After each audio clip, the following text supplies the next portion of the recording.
Party में अपनी आस्था जताते हुए झारखंड मुक्ति मोर्चा के सदस्यता ग्रहण करने वाले हमारे जी, जो लोग भारतीय जनता पार्टी से छोड़कर झामुमो में आ रहे हैं, और प्रदीप हाजरा जी, इन सभी का मैं अपने पार्टी संगठन की तरफ से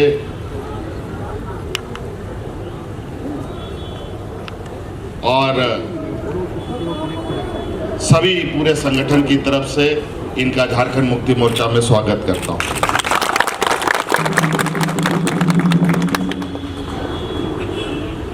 साथियों, अब समय आ गया है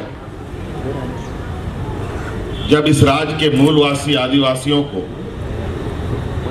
एकजुट होना और एक छत के नीचे आने का।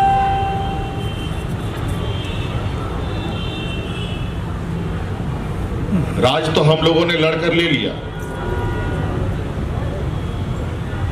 लेकिन दुर्भाग्य की बात है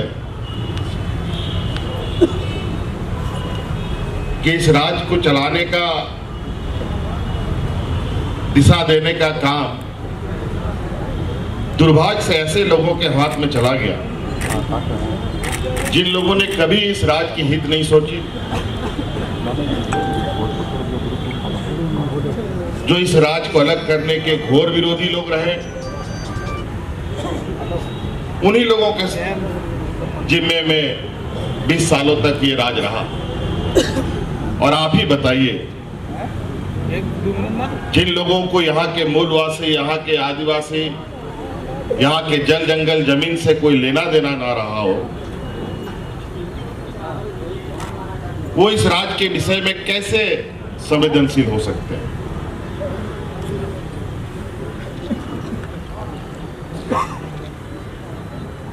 बीस साल का जो समय काल रहा है, वो इतना दर्दनाक और इतना पीड़ादायक रहा, वो आप कई घटनाओं से अंदाजा लगा सकते हैं। यहाँ के किसान, यहाँ के मजदूर, हमारे पढ़े लिखे नौजवान, सबके भविष्य के साथ इन लोगों ने खिलवाड़ किया। रात के आम जन तो छोड़िए, यहाँ के कर्मचारियों तक को इन लोगों ने नहीं छोड़ा। अपनी हक अधिकार की बात करने के लिए जो भी सड़कों पर उतरता था, कितनी लाठियां बरसाई, चाहे वो पुरुष हो चाहे वो महिला हो। और अपना हक अधिकार की मांग करते करते कई लोग तो शहीद भी हो गए, चाहे वो पारा शिक्षक हो, चाहे आंगनबाड़ी सेविका सहायिका हो, चाहे किसी भी संवर्ग का कर्मचारी। कभी भी इस राज्य के लोगों की सुध नहीं ली। 2019 की राजनीतिक लड़ाई में हम लोगों ने एक मजबूत गठबंधन बनाया, कांग्रेस, आरजेडी, जेएमएम, और राज्य की जनता ने हमारी बातों पर विश्वास भी किया। और आज हमें राज्य का बागडोर इन लोगों ने दिया। और आपने देखा कि बागडोर संभालते ही कितनी चुनौती का सामना हम लोगों को करना पड़ा। कोरोना जैसा महामारी आया, उस समय पहली परीक्षा की घड़ी थी हमारी। बड़े पैमाने पे इतने सारे लोग दूसरे राज्यों में गुजर बसर करने के लिए जाते थे, मजदूरी करने के लिए जाते थे। और मुझे तो लगता है कि गिरिडीह जिला तो सबसे अधिक लोग बाहर मजदूरी करने जाता था। अचानक लॉकडाउन, सारे कर्मचारियों को, सारे मजदूरों को कंपनियों ने धक्का मार के निकाल दिया।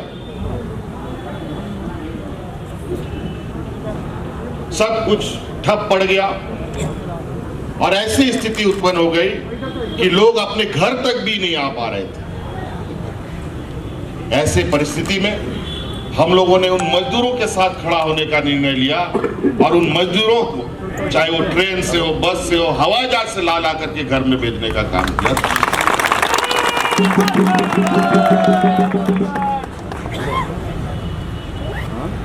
और आज उस जंग को भी हम लोगों ने बखूबी से निभाया।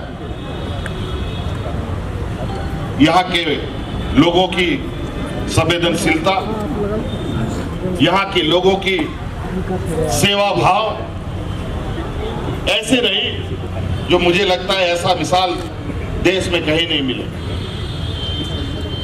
मजदूर राज्य रहा है ये झारखंड, बड़े पैमाने पर लोग पलायन करते थे, मजदूरी करते थे और मजदूरी की हालत तो ये होती है कि रोज कमाओ रोज खाओ, अगर वो कमाएगा नहीं तो भूखा रहना पड़ेगा।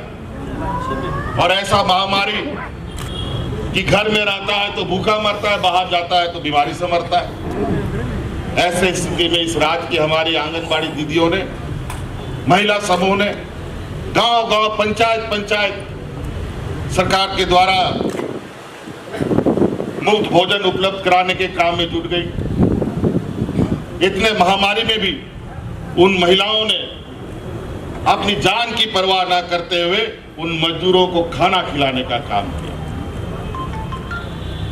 मानो जैसा अपने बच्चे को मां पालती है, किसी को भी हम लोगों ने मरने नहीं दिया। ये मंजर था। कई ऐसी चुनौतियां हमारे सामने आई, अभी भी चुनौती है, सुखाड़ की स्थिति पूरे राज्य में है, लेकिन उस चुनौती को भी हम लोगों ने मजबूती से लड़ने का संकल्प लिया है। और आज देखिए 20 साल के या झारखंड के इतिहास में कभी आपने देखा कि गांव-गांव, पंचायत में जहां पदाधिकारी जाने से कतराते थे, वहां पर पदाधिकारी लैपटॉप लेके, फोटोकॉपी मशीन लेके शिविर लगा करके लोगों का काम करता हो। वो एक उदाहरण हमको बता दो आप लोग। और आज 2021 से कई शिविरों का आयोजन हुआ। अभी कल ही एक शिविर का समापन हुआ। गांव-गांव में, पंचायत में लोग, पदाधिकारी, कोई ट्रैक्टर से जा रहा है, कोई मोटरसाइकिल से जा रहा है, कोई गाड़ी से जा रहा है और जाकर के शिविर लगा रहा है। क्योंकि हम लोगों ने कर्मचारियों का मनोबल को भी ऊंचा किया और उसका नतीजा ये हुआ कि लाखों की संख्या में हमें आवेदन मिले समस्याओं का। इस शिविर में लगभग 55-60 लाख आवेदन हमें मिला। और खुशी की बात यह है कि इन आवेदनों में से लगभग 40 लाख आवेदन उन्हीं शिविरों में उनका समाधान कर दिया। तो बताइए, ग्रामीण क्षेत्र में इतनी समस्या, आज बूढ़ा बुजुर्ग के लिए पेंशन की बात हो, आज जिस जंग को आदरणीय गुरुजी ने जीता, अलग राज्य हमें यहां दिलाया, आज उसी गुरुजी के सुपुत्र ने इस राज्य को 1932 का भी खतियान देने का गौरव है हमारे लिए।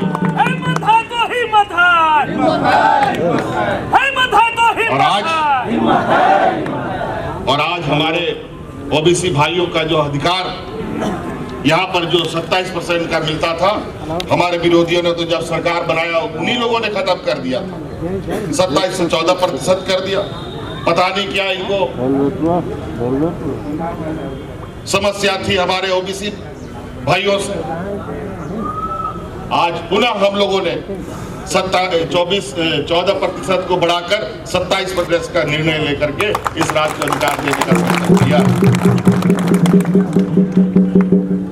तो कई ऐसी चीजें हैं। आज इस राज्य को समग्र विकास वही कर सकता है जो इस राज्य के ग्रामीण मूल भावनाओं को, इस राज्य के मूलवासी आदिवासी की भावनाओं को या मजदूरों की भावनाओं को समझता हूं। और शायद मैं समझता हूं इस राज्य की भावनाओं को जितना झारखंड मुक्ति मोर्चा समझ सकता है, कोई और दूसरा नहीं समझ सकता।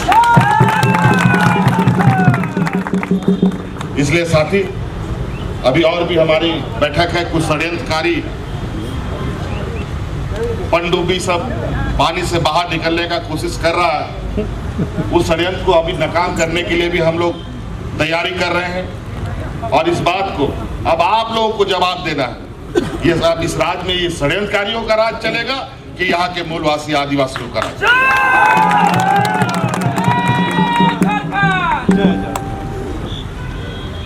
किन प्रकार ये लोग लगे हुए हमें परास्त करने के लिए, हमें सत्ता से बेदखल करने के लिए, क्योंकि इनको पता है कि ये आदमी 5 साल अगर यहाँ टिक गया तो यहाँ के मूलवासी आदिवासियों को इतना मजबूत कर देगा कि जो लोग बाहर से आकर के यहाँ राजनीति करते हैं उसको खदेड़ने का काम करेंगे।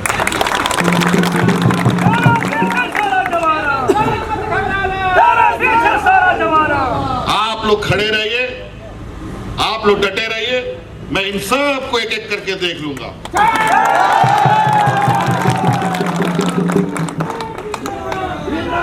तो आज हमें एक लड़ाई और लड़नी है। राज हम लोगों ने ले लिया, अब राज का विकास का जिम्मा हमें अपने अपने हाथों में लेना पड़ेगा और इसके लिए एक मजबूत राजनीतिक व्यवस्था हमें स्थापित करना पड़ेगा। और आज अगर हम इस राज्य को लड़ कर ले सकते हैं तो इस राज्य का समग्र विकास भी करने की क्षमता हम रखते हैं, जिसको आज के इस राज्य के लोगों ने देखा है। इसलिए साथी, मेरी और बैठक है। हम अपनी इन्हीं बातों के साथ पुनः आप सभी यहाँ उपस्थित जितने जनमानस हैं, आप सबका हम झारखंड मुक्ति मोर्चा परिवार में स्वागत करते हैं। और आज से आप सब लोग झारखंड मुक्ति मोर्चा के कर्मठ सिपाही के रूप में झारखंड मुक्ति मोर्चा आपके साथ कदम से कदम मिलाते हुए आगे बढ़ेगा।